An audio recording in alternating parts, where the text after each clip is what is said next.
Chris Roberts here for Fight Up TV. I'm joined by Sam Hyde. How's things? Yeah, good mate, how are you? Yeah, not too bad, thanks. Obviously just been having a little bit of a kind of chat off camera. You know, I know Joe Gallagher speaks, you know, very highly of you. He's keen to obviously, you know, have a little sit down and have a chat about your career and everything else. So yeah, just give us a bit of background about yourself and when you kind of next out in your career. Yeah, so I'm a cruiserweight professional. I've had 13 wins, 1 draw at the start of my career.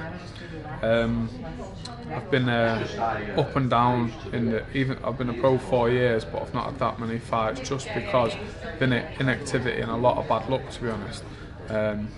Which has just been like, people look at me already and think, wow, he's had some bad luck. You know, I've had a lot of, say, good times, but I've had stuff stopping me progress all the time, just getting that momentum that you need, that ball rolling, and I'm hoping now is the time, from having pull-outs left, right and centre, starting from the very small horse shows to getting injured in fights, dislocating my knee in a fight, carried on to win, and just little things like that where it's stopped me getting back in. And then the fight, once you come back after that, you just want to get in the ring, feel a 10-ounce glove on your head and just get the win, and then focus then on your career. So I've had a lot of them, not had much momentum where you have a good win, then you work on that win.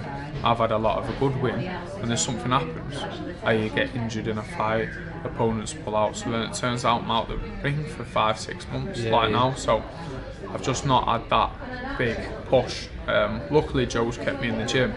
Previously I was I'd only train in the boxing gym when I've got a fight coming up. I do bits and bobs, but now I'm in the gym daily, working with Joe. I'm sparring with the best in the gym. Yeah. Joe gets sparring partners over, top level fighters sparring, and I know where I'm up to, I know how good I can be and will be. I just need to get that momentum now. Without kind of, you know, revealing some kind of secrets within the gym and anything like that, but who's sort of the best you've been in with from a sparring perspective in terms of testing you and testing the level of where you're currently at? It's a very hard question because I'd say I've never really been in the ring with anyone stronger than myself, because that's one of my anyone who's been in the ring with, say, even if I don't look that big or strong or whatever, my strength is a massive positive of mine. But technical ability, you've got obviously Callum Smith. He's weights below, but just little things that you pick up with him, which was unreal. Callum Johnson, he's a top fighter. He can punch with both hands. He's fast. Great. Jose Burton, I've learnt so much off him. Long, tall, rangy fighter, and he's helped me a lot. I kind of came to the gym and he kind of like sparred me day in, day out, and they've seen my improvements, and he's told me, look, you never do this, do it. So he's helped me a lot, to be honest. Tommy McCarthy is another one who I've been in with, who me and him get class rounds out. But all of them really, you know, the top fighters and who everybody knows have been sparring them. Matty Askins, he's been another one who I've sparred, who was top. Tony Bellew, sparring Tony for Cleverly too. He was good. I was learning a lot of him as well. So what do you make of Craig Glover and sort of his recent performance? And I didn't really know much of Craig. He's been under the radar like me, and now he's took off. I only watched clips of the Villali fight. What he boxed brilliant. I thought it's amazing, isn't it, how, you know, you say you don't know too much about him. You know, we're on the same sort of conversation before we started this interview. It just takes sort of one instance, one performance, one platform, isn't it? Do you know what I mean? Having that opportunity, we talked about that, about getting that momentum where he's got the opportunity, he's live on Sky, he's done the business, and it's all about the timing, isn't it? Timing's massive.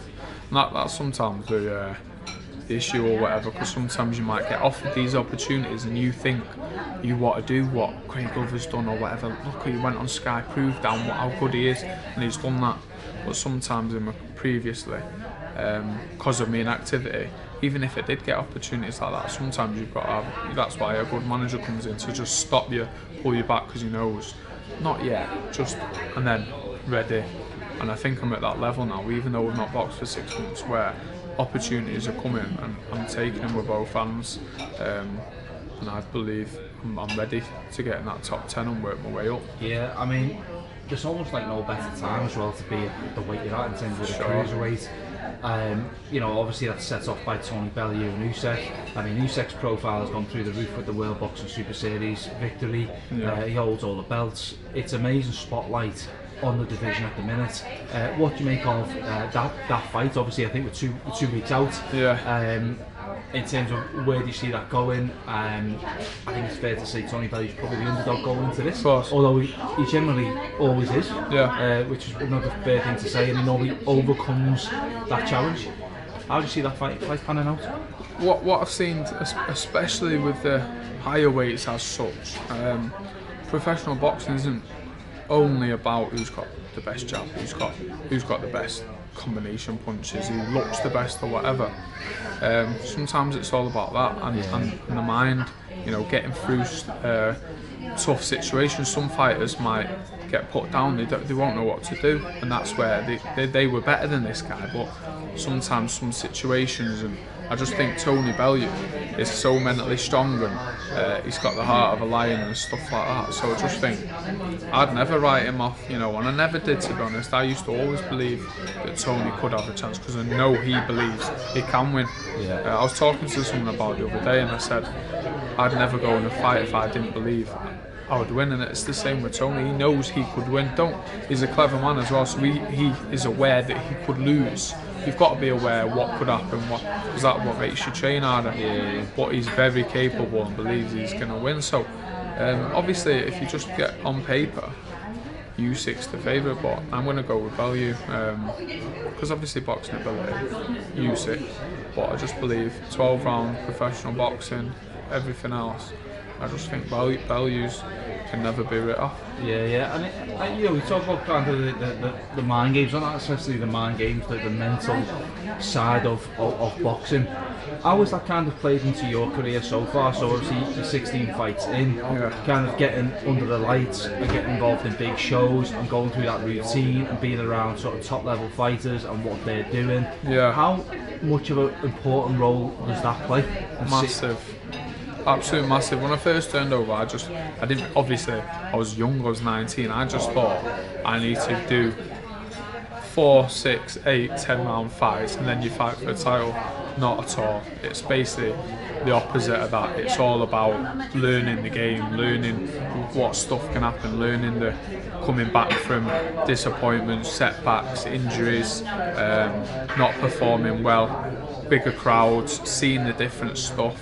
And a massive part, obviously, of my career has been coming in Gallagher's gym because I'm seeing it all at the top level. Callum Smith, Ring Magazine, you know, ring belt, world champion. I've got Anthony Crolla, Paul Butler, all the top lads, Callum Johnson, Liam Smith, who's a massive one. I went to Vegas with the team to support Liam, and just seeing everything behind it, it just adds them little 1%, because I think once you turn professional and you make it to a certain level past 10 fights undefeated, there's hope for every fighter or whatever, but I just believe them little 1% that add up, them experience and them beliefs in you. I'm very naturally confident, but all these things that I'm seeing, I'm thinking, I'm one for thinking, well, if he can do it, why can't I? And I've always been like that from a kid. If somebody else can do it, I believe I can do it. Sometimes it might be being daft or that I'm stupid, but it's usually, you know, my confidence is an aspect, and it's massive in professional boxing. I know Callum was talking about, you know, really benefiting from this in terms of going into the fight with George Groves at that level, with you know, the world watching the world titles. He's been around that with his brothers. He's been able to visualise what that looks like, what that tastes like, what the preparation looks like, what it feels like to walk out, what it feels like to change him. Absolutely, where if you're in that environment for the first time, that's going to play a big part with the nerves and what's going on and why I've got to do interviews here and there. It's a big difference. When I was in like Chicago with Callum Johnson, Vegas with Liam Smith, seeing Callum Smith's fight with Scotland in Liverpool, seeing the backstage stuff to all that, I was getting nervous because I was thinking this would be me one day, you know. And it's just the little things. Cause I think everybody, including myself, unless you've seen it, just think about the fight. So they just see the weigh-in and the fight. It's all the other stuff behind it. And one massive thing that I've picked up on is, like, you know, sometimes in training, if you have a bad day, or you know, when you're around top fighters, you see they have bad days. It's normal. You've just done a 10-round spar and strength straight after it the day before. The next day you might be a bit stiff, you might whatever, but you're seeing everyone going through that, and that basically that kind of mentality, but from everything. So every negative you can think of, or negative you may think is a negative, things that you may think is a negative, they actually aren't. And seeing that is unreal, and just visualising stuff, even whether it's just doing an interview like this on fight week, going into this room, getting a drug test done, also hearing talks in camps, oh, this boxer, he put him down in sparring, and you go, oh, it must be on fire in training. All of that doesn't matter. And like literally, I've never really cared about that anyway. If you hear something, oh, he's this, he's that, I don't care who they are. But even more so now, because I see it with them. Because you hear Callum and you're thinking, you're hearing stories about their sparring partners. Boxing is a small world, and it just shows it doesn't matter. It's you in the ring, and all that like confidence is massive. Just putting it all together in that them little 12 rounds. 1%. The things in your head always doing. You've just got to, you know, put it all together. And having all them in the gym, Paul Smith, obviously, he's one of the team still, even though he's retired. But Callum will have learned off him, and Liam, just little things that happen, and maybe what to do and what not to do. So it's great being around fighters like this. Well, listen, Sam Hyde, it's been great, you know, having you on Fight Up TV. Yeah, thank you, appreciate your time, and good luck with your career, and hope it all goes well. We'll be following you closely. Yeah. And good man. Yeah, thank you. Cheers, thanks a lot. Cheers, mate. Cheers, good man. Cheers for that, pal.